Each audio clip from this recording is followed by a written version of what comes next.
happy birthday, happy birthday! Happy birthday! Thank you, Warden. We got the all clear, so twin day, which means let's go! So my name is Abby, and I will be your driver on today's safari through the Harambe Wildlife Preserve. Just two quick things. If you look up, you have an animal spotting guide, and if you look down, you have no seatbelt. So that just means you gotta remain seated at all times, because it does get pretty bumpy out there. And I don't want you to bounce right out of the truck. That would be unfortunate. So we're gonna head right on in, and our very first stop is gonna be in the Little Letiri Forest. Now these animals have a natural camouflage that makes them difficult to see. So keep your eyes peeled, but look over to the right-hand side, because there's the okapi. Now the okapi, despite its stripes, is actually a relative of the giraffe and not the zebra. There's also a small brown animal, that's the yellow-backed duiker. The females have been known to grow larger than the males, and they are so shy and reclusive that they weren't discovered by the Western world until 1901. Also coming up on the left-hand side, there is a watering hole. Now, watering holes are not very exciting, but they are very important. They're a social gathering place for animals, and this is where we might get to see the black rhino. I do say might because the black rhino is an endangered species. Look over to the left-hand side. There's the black rhino. There's also a saddle-billed stork. The black rhino is way in the back on the left-hand side, way over there. Black rhinos tend to be loners. They don't like making groups, but when they do make groups, their group is called a crash. Now, black rhino's horn isn't actually a horn. It's actually made out of keratin, which also makes up our fingernails and our hair, so it's more like a really big, compressed hair. And the saddle-billed stork grows up to be about 6 feet tall, has a wingspan of around 9 feet, and they're so romantic, they mate for life. How sweet. I know. So we're going to go deeper into the Little Letiri Forest. We're going to go and see if we can find some more of those animals. They are very well camouflaged, so it's like playing hide and seek on the expert level. We're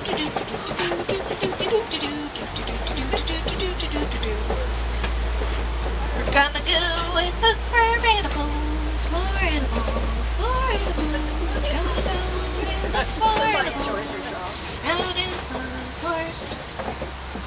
Alright everybody, so it doesn't look like there's any animals hanging out over here. They might all be off hiding somewhere, so we're going to leave. No point hanging around somewhere where there's no animals to see. I mean, what's the fun in that? So we're going to leave, and we're going to head on into the Safi River area, and that's where we might get to see some hippos. So hippopotamus translates into river horse, but they're actually a relative of the whale. When a hippo is born, it can weigh up to 85 pounds, and then they tip the scales at adulthood at 5,000 pounds. They come out of the water at 90 to 150 pounds worth of food. There's one hippo over here by the right-hand side who it's swimming. Just went underwater. Now you'll want to keep your eyes peeled for any dark shapes in the water because they can stay submerged in water for 5 to 8 minutes at a time. And despite being excellent swimmers, they would much prefer to walk the riverbed than to swim it. A group of hippos is called the bloat. There are also these large gray and white birds. Those are the pink-backed pelican, and they get that name because their back turns a pink color during mating season. They're one of the smallest of the pelican family, despite their wingspan being up to 8 feet long. I don't see any of those dark shapes, but keep your eyes open. Oh, there's some hippos. Look over to the left-hand side, just past these trees.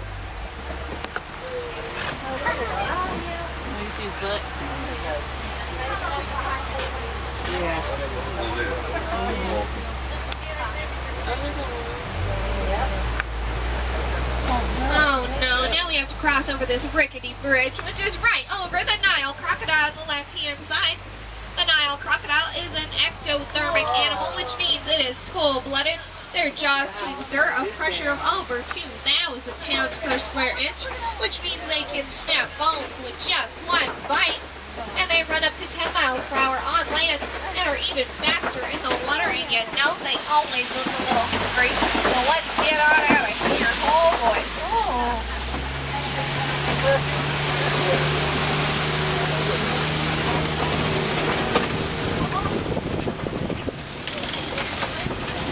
we are leaving the Safi River area and we're going to head on into the savannah. The savannah is a completely different ecosystem with completely different animals, and this is where we might get to see some of the more popular animals, like the elephant, giraffe, and the zebra. Oh my. But you know, talking about different, coming up on the right-hand side, it's a baobab tree. They're also known as the upside-down tree because its branches resemble roots. Now this tree can remain leafless up to 9 months out of the year and can store thousands of gallons of water in its thick trunk. So now we're going to continue on into the savannah. And as the sun sets, it casts a perfect glow over my favorite view, the Serengeti grasslands. The grasslands covers hundreds of miles in East Africa and is home to millions of migrating animal herds. This is the wild Africa we are working so hard to preserve. So I should mention that there is a brand new animal out here on the reserve. It's the spotted hyena. Though like I say, they are brand new. They're pretty shy. They haven't gotten quite used to seeing trucks and people all around them. So they might be hiding, but you want to keep your eyes peeled anyway. They usually hang out up here past these bushes on the left-hand side. The hyena is usually thought of as a member of the dog family, though they're more closely related to the cat. They're actually in their own subgroup called Hyenidae. And a baby hyena is born with its eyes open and a full set of teeth, and their jaws are so powerful that they crush bones to eat the marrow on the inside. You know, they might be hiding behind that little den area, and they might be a little spooked, so let's go ahead and move on because we don't want to spook them anymore. We want them to get comfortable enough to come out, you know, be seen. So there are also these tall reddish mounds all around us, like this one coming up on the left-hand side. It's fairly tall. Now, can anybody tell me what those mounds are? They're actually termite mounds. They're made out of dirt and saliva, but they sit in the sun and bake until they're as hard as concrete. Elephants actually like to use them as a scratching post. And then when they get worn down, the antelope like to jump up on top of them and use them as a watch post to see if there's any predators coming into the savannah or might be hiding in those tall grasses. And speaking of tall grasses, this landscape is actually maintained by the animals who live here. Elephants will bulldoze down tall trees, eat the leaves on the very tops. Giraffes act like pruning shears. They like to eat the leaves on the undersides of trees. The antelope and the zebra will mow down tall grasses. They'd be a lot taller otherwise. And then the gazelles and warthogs will trim up the edges, make everything look super pretty. Now coming up on the right-hand side, you'll see some reddish animals with immense horns. Those are the Ankole cattle. The Ankole cattle's horns can grow up to 6 feet long, but if you were to hold one in your hand, it would be hollow and very light because it works as their air conditioning unit. They send the blood out to the tips of their horns and then bring the cool air back down. You'll also see on the right-hand side there's some gray animals. Those are the white-bearded wildebeest. Wildebeest literally translates into wild beast because of their menacing looks. 15 minutes after a wildebeest is born, it can stand and walk, and their herds can be anywhere from around 10 to 1,000. And another cool fact about the Ankole cattle is their horns actually contain their sinuses. So if you ever saw an Ankole cattle with its head tilted to the side, it's because it has a cold. Coming up on the left-hand side, there's baby giraffes. Oh, the Maasai giraffe. The Maasai giraffe have a jagged or leaf-like edge to their spots. A giraffe has 7 vertebrae in their neck, which is the same as a human. A giraffe's tongue is black. It can be up to 18 inches long. Their hearts are also 25 pounds, and they often suffer from high blood pressure. A group of giraffe is called a tower. When that tower is on the move, they're called a journey. When a baby giraffe is born, it's already 5 feet tall. It's already taller than me when it's born. Isn't that crazy?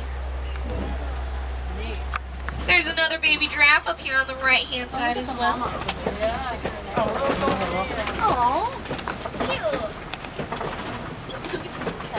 But as much as I would love to sit here and stare at baby giraffes all day long, we have to keep on going because we want to make sure we see as many animals as we possibly can. So now we're going to cross over into Monkey Point. And it's so called Monkey Point because of the troop of mandrills that made this place their home. Let's go and see if they are home.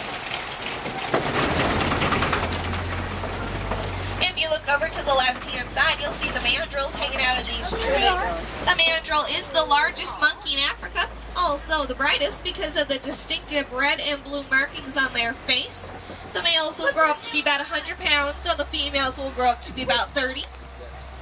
And they often participate in group grooming. It's a very important part of their day, and it promotes social bonding.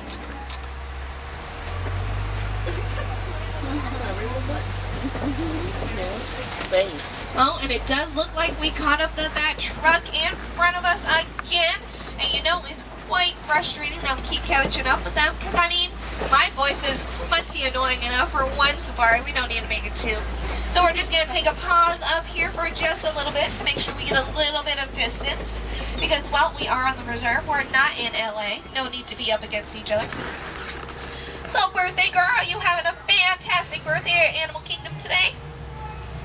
Have you seen any other animals today? Yeah, what kind?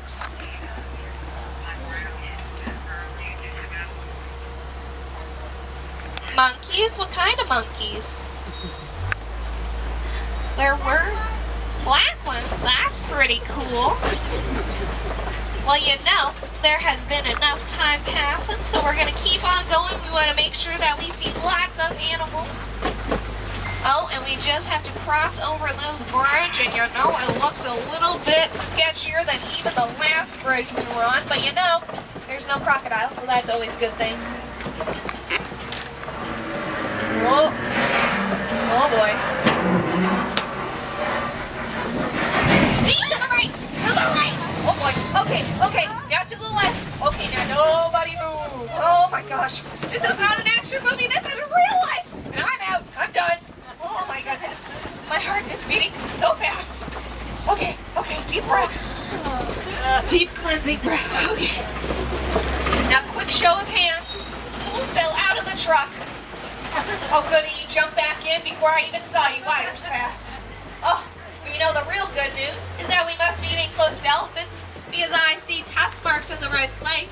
Elephants love to eat this red clay because it gives them beneficial nutrients. It's a lot like eating a vitamin. So the elephants, despite their appearance, their gray and wrinkled skin is actually very sensitive to the sun, and they often suffer from sunburn. So they like to throw mud and dirt on their backs to protect themselves from the sun's harmful rays. Elephants will also cool themselves off by flapping their ears, and when they flap their ears, they lower their body temperatures by up to 15 degrees.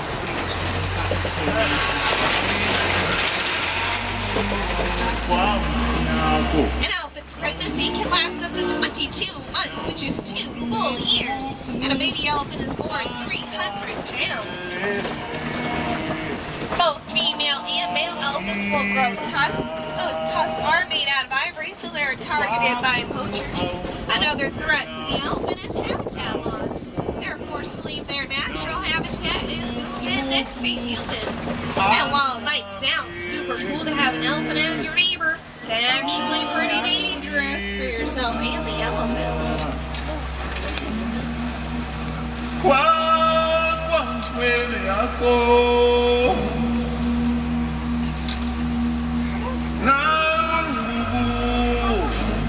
Also coming up on the left-hand side, that's the greater flamingo. The greater flamingos stand at 5 feet tall and are the lightest shade of pink out of the flamingo family. They get their coloring from the food they eat, which consists of shrimp, other sea creatures, and a lot of algae. A group of flamingo can consist of 20,000 pairs of flamingo, and a group is called a flamboyance. We get one last glimpse of those elephants right before we cross into white rhino country. And this is where we might get to see the white rhino. We saw those black rhino earlier, or that black rhino earlier. So let's go and see if we can find the white rhino.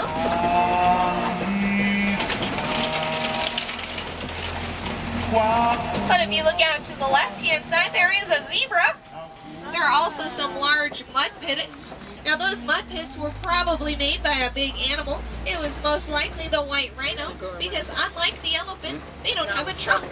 So they can't throw the mud and dirt on their backs. Instead, they have to churn up these big mud puddles and then roll around in them. So these look fairly fresh. They might have been here earlier.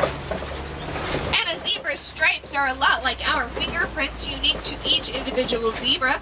And do not be fooled by the zebra's docile appearance. They're actually very aggressive.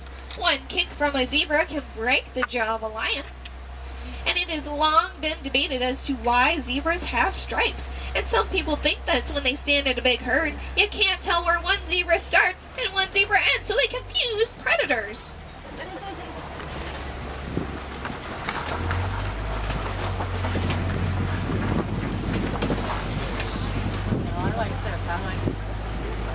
There's also some more of those zebra coming up on the right-hand side as well. And I'm also told a group of zebras called the seal of zebra.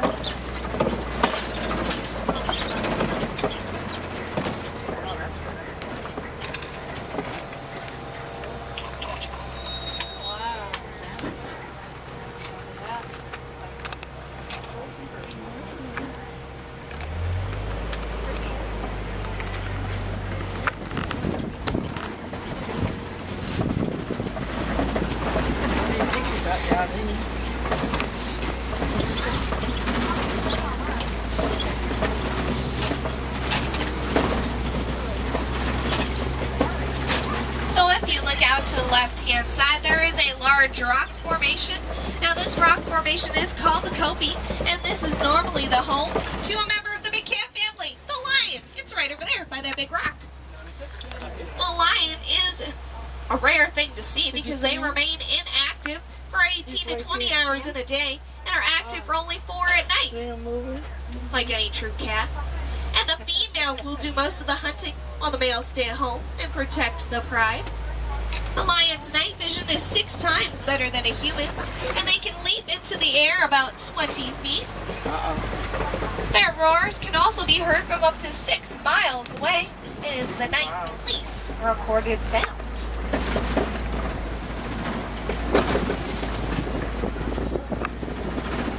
Also on the right-hand side, there's that brown animal. It's the bontebok. Now the bontebok, as you can see, is a dark brown color, but in certain sunlights will turn purple.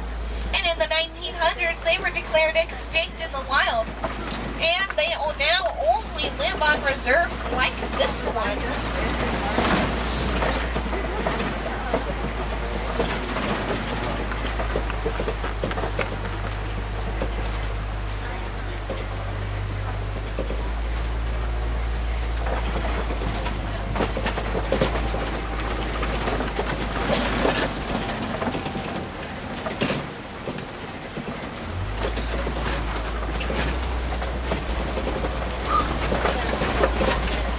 Look out to the left-hand side, you're going to see an ostrich nest, and it's actually full of eggs.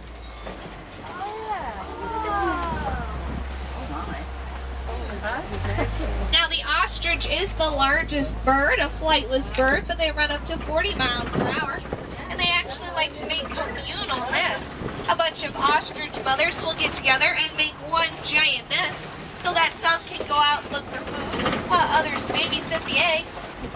And in those nests, there have been up to 78 eggs.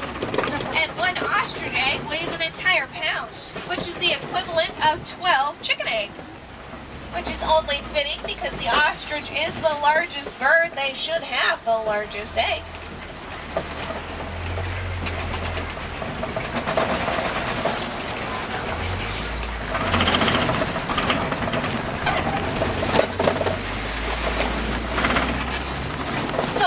Turn your attention over to the left-hand side because there are the scimitar horned orc. Now the scimitar horned orc is named after the scimitar sword, which comes from the Middle East. Their horns grow up to 41 inches long, and both females and males will grow those horns. In the 1980s, those those animals were actually declared extinct in the wild. But because of conservation and breeding programs have been reintroduced into the wild and are doing fairly well, though they are still considered an endangered species.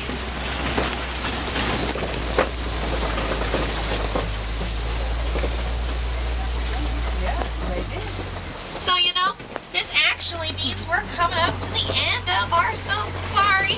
I know it's super sad, but I'm going to have to take you back to the dock where you got on, and I'll drop you back off, and from there, it's just a short walk back to the Harambe village. And I do need to remind you that on the times guide that I have mentioned that the animal attractions do close a little bit earlier when the sun starts to set. That's when they go to bed. So all the attractions like Kangani's Forest Trail, Kilimanjaro Safaris, and the Rafiki's Planet Watch or the Wildlife Express will be closing pretty soon.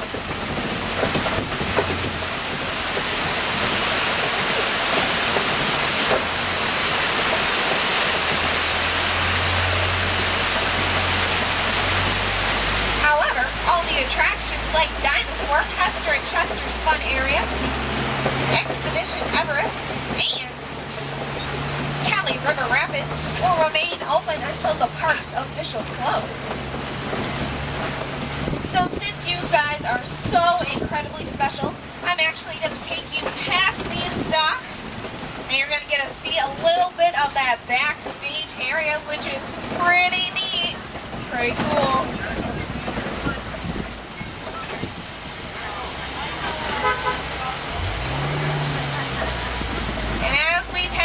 Last dock, make sure you say Jumbo to my good friend Ryan over here. He's being so nice and clearing us through. So kind.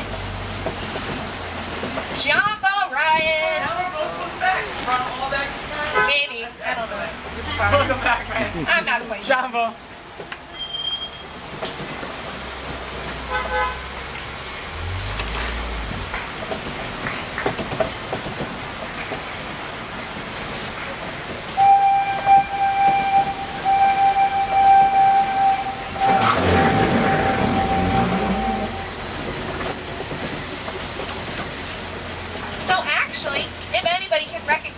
Bridge that we're about to cross under, it's actually the bridge that you crossed over to get into the safari. So that's a pretty cool sight. I consider it the 8th wonder of the world.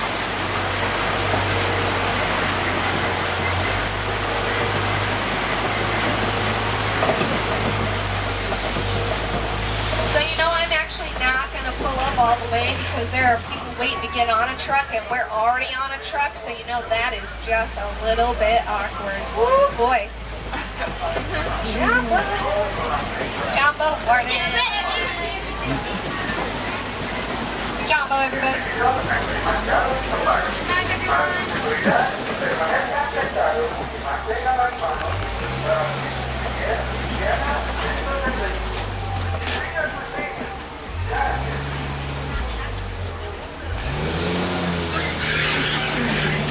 So everybody, this is the point where I'm supposed to